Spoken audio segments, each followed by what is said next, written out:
Whatever you call God, that is what you are. Recording's finally in progress.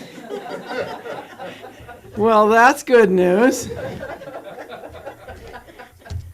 Record this. One of the greatest spiritual teachings that we can embrace is the idea that we are one.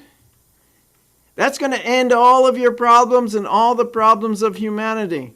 Because every single problem that you perceive is a result of our mistaken idea that we are separate. Separate from each other, separate from nature, separate from God. Separate from the universe. Separation is the root of all of our discomfort, all of our illnesses, all of our anxiety, all of our depression, all of our poverty, all of our wars, all of our pollution. If we really want to solve these problems, and the big problems too of the world, we can start with ourselves. Today's message is, the title is Cultivating Conscious Community. But in order to do that, we have to cultivate within us an active, mindful awareness. There's a growing awareness. Let's go to that first slide. There we go. There's a growing awareness that human beings are actually hardwired for compassion and cooperation and love. Our goal, therefore, is to discover our innate spiritual nature. That is our goal. Through transformation. I was thinking about this, around Easter time, and a lot of the Easter message is tied up with the idea of sacrifice and crucifixion. But that's not the way to transformation and resurrection. The way to transformation in resurrection is through recognition of our innate spiritual nature. And that's going to lead to communion. Communion in the Spirit. That's why these places are so important. This is very important to gather here like this.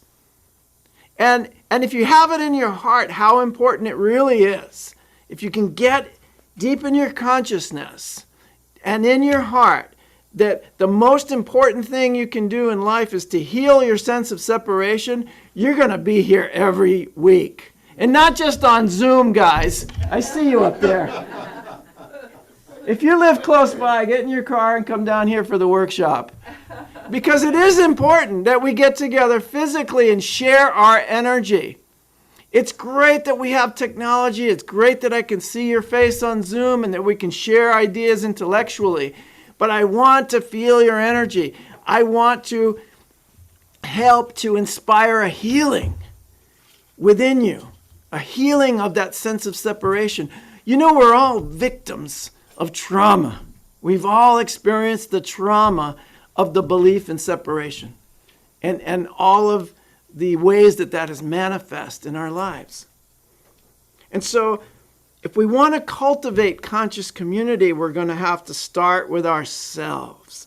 We're going to have to start by cultivating within ourselves a conscious awareness of what's going on with us and what's going on in this immediate vicinity, in this group consciousness, and then what's happening in our human family. And then we can really enact some positive change. We can really go forth with courage that we are making a difference. It seems these days that there's nothing we can do or what I'm doing is not enough. And maybe I cannot, as an individual, offer all the good that the world needs, but the world needs all the good I can give. And so I need to give it. I need to be doing it because it fills me. And it fulfills my purpose here on earth. And it's going to also translate to the ones around you. And you'll start to help one another to fulfill your purpose. And the greatest purpose that we have is to commune together in oneness, to heal our sense of separation. So, awareness of what's going on within us, awareness of our thoughts, awareness of our beliefs, awareness of what we're feeling, awareness of our feelings, awareness of how we respond, how we talk to others, awareness of how we're thinking about others. When I see you, what are some of the thoughts that come to my mind? Be aware of what you're thinking, of what you're saying, what you're doing. Be acutely aware of the energy that you're putting out into the universe, that you're putting out into your community, into your family, into your marriage. Be acutely aware of the energy you're putting into your own self, into your own consciousness and your own being. And we're going to work a lot about this, a little bit, as much as we can in the short time we have this afternoon.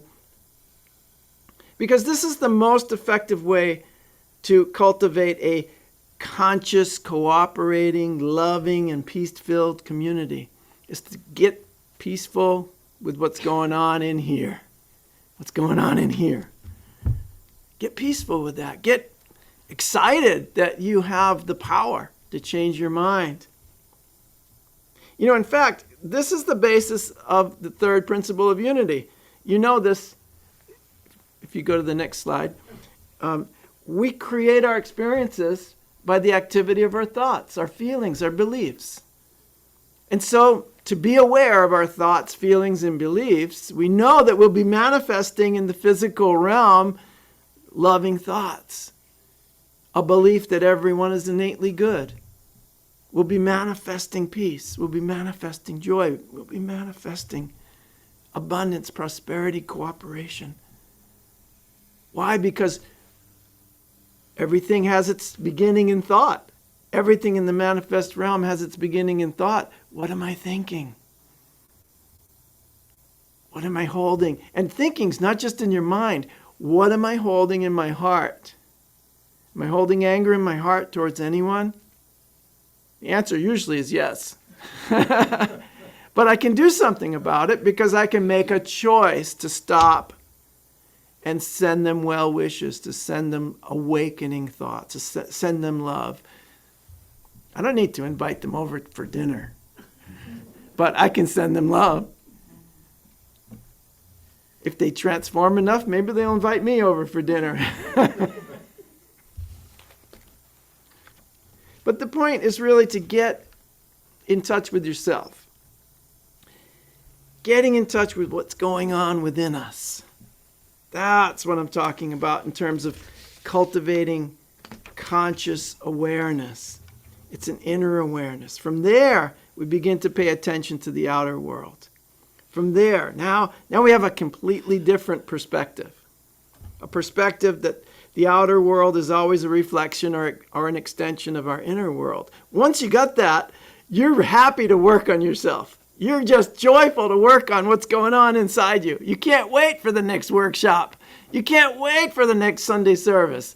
You're just brimming with enthusiasm about your transformation. And that's what's going to, bring more people in here. And when you get a bigger building, it'll bring more people in there. See, your whole thought has to be extending outwards. From the enthusiasm that I am transforming, I am healing. I'm healing my mind. And I am having an incredible experience of manifesting in the world the wonderful thoughts I'm having about myself. Woohoo! What did you guys say in the beginning? I'm blessed, I'm healthy, I'm awesome, I'm wonderful. Well, great! When you walk down the street, that's what you'll see coming back at you. You live in an awesome world. You live in a healthy world. You live in an abundant world. You live in a peaceful world. Why? Because I'm happy, healthy, abundant, peaceful. Oh, yeah. Now I'm really excited about working on myself. I'm not afraid of what's in there. Yes, we've all experienced trauma, and those are all opportunities to heal. So for a very long time, many of us in the New Thought movement have tried to use the third principle to create a reality just for us that we desire individually without taking into account the importance of community or our interconnectedness. And that didn't really quite work for me, because if I have a whole lot of abundance and nowhere to share it, no one to share it with, it's not abundance anymore. It's just accumulation. And there's the problem with the world. Again, separation leads to accumulation. And in the Native American cultures, that's considered a mental illness. When you accumulate more than you can use. When you accumulate and allow others to not have any and to starve, that's a mental illness. That's okay. I'm a healer. I can heal mental illness. It's not that hard.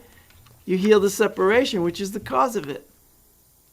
So manifesting and creating health, wealth, prosperity, and abundance for the individual, it's great.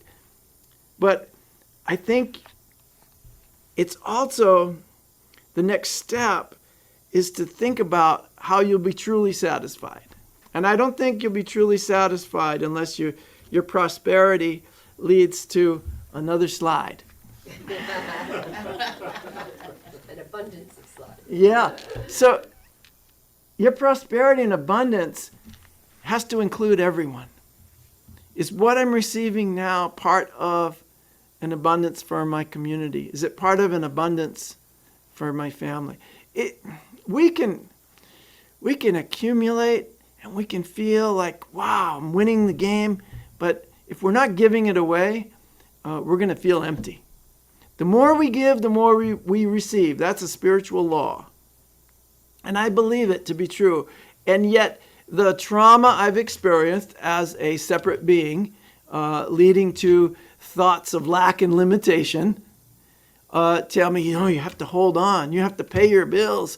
The latest thing is Massachusetts is the most expensive state to live in. Did you guys all hear that? That was big news this week. The most expensive place to raise a family. Great, I'm moving there. Because I'm abundant and free. That's where I want to live. It's also the best state. It has the best schools. It has the best communities. It has the best services. It has the best medical services. We are amazing. So yeah, who cares what it cost? Because I'm abundant and I'm free. And the more I give, the more everyone around me is going to benefit.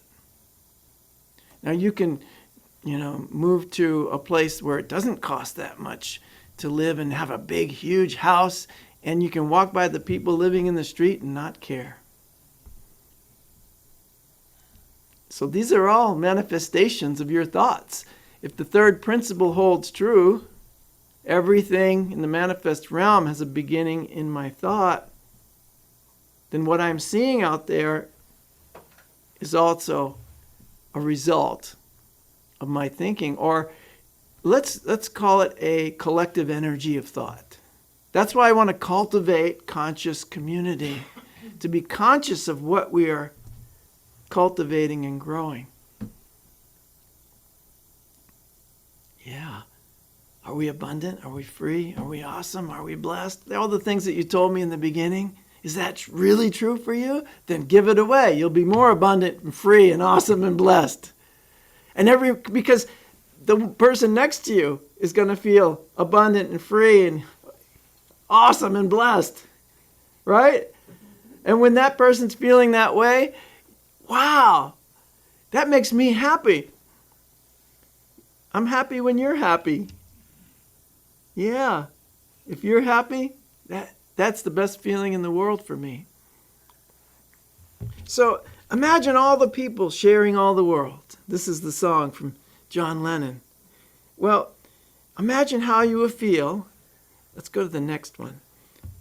This is from Mr. Rogers. Fred Rogers. Remember Mr. Rogers' Neighborhood? So imagine if our goal, right, were to help each other recognize that we are worthy of being loved. That's our goal. Recognize or help each other recognize. I'm going to help you recognize it. You're going to help me. You're worthy of love. That you are God's love expressing in the world. You're worthy of that. You're not only worthy of that, that's what you are. And I want to see that manifest in you. Then I can go, great. Northborough is fine. They got this group of people. They're manifesting love over here in central Massachusetts. I don't have to worry about this group. I don't have to worry about this region. Because you're helping us recognize we're worthy of love. So this is the same thing that John Lennon said in Imagine All the People Sharing All the World. So they basically had the same philosophy, Mr. Rogers and Mr. Lennon. And I think deep within we all have the same feeling, that we have the same motivation, is to see love manifest in the world. We've forgotten that, and somehow it's gotten really askewed, the purpose of humanity. It's not to win some kind of war. It's not to win the game. There's no competition. We're all in it together. And yet somehow we've gotten it backwards. But you know what? That will never, ever be the predominant consciousness. It will never be that, because we're cultivating conscious community. We're cultivating our own consciousness. We're cultivating that everyone is worthy of being loved. And I'm committed to loving you. You know, when I got married and I put on this ring, I said, I'm committed to loving you for the rest of my life. Now, do you think we live together and not have arguments? We do, but you know what? We mindfully approach it. And those arguments do not become a point of conflict. They become a moment of opportunity where we can listen to one another. And if we can do, and we come right back to the love real fast. If we can listen to one another in this world, that's what's going to happen. We'll come right back to the recognition that we actually do love one another. I've got some great friends at Unity on Cape Cod who are on they have different political ideas than I do. And I was going to write a paper called How I Fell in Love with a Republican. I'm telling you, some of my best friends do not vote the way I do. And that's okay. I love them so much. And we love each other and we work together. And somehow, you know what happens? The elections come and go. And all those news articles and political arguments and all the stuff that's, on the TV comes and it goes. It's like when you're meditating and you watch your thoughts. They come in and they go. They come in and they go. It just goes. And what stays is our purpose and our commitment to love one another. And I'm not attempting in any regard to change someone's mind about what's going on out there. I'm only attempting to share the thought that I have about myself, the thought that I have what's going on in here. And what's really interesting is no matter what your outward view is at the time, you can instantly transform into someone who loves yourself. And you don't need any opinion. You don't need to have anyone agree with your opinions in order for that love to be present and to have an effect in the world. We're consciously creating community without necessarily agreeing with one another.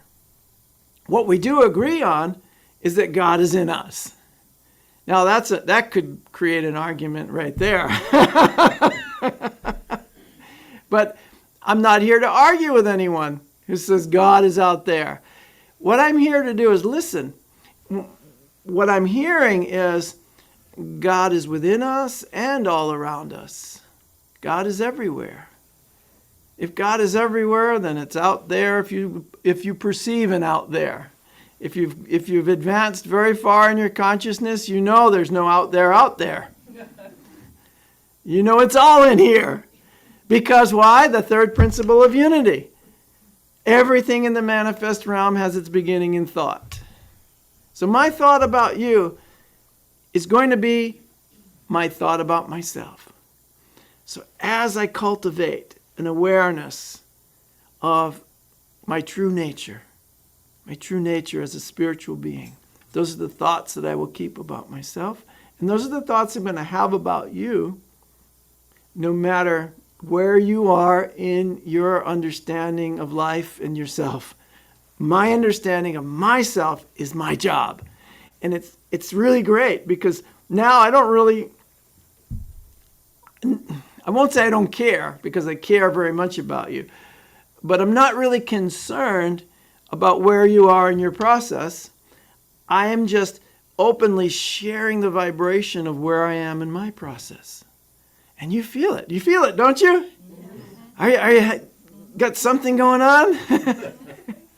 So that vibration is also going to heal your body, not just your mind, it's going to heal your body as well. Yeah. And this is where unity started. This is where the Fillmores started, was with the physical healing of the body through the power of the mind. Focusing on true ideas. So focus on true ideas about yourself, and then focus on true ideas about your neighbor, and you will be living and cultivating a conscious community. I love you guys. Thank you for having me today.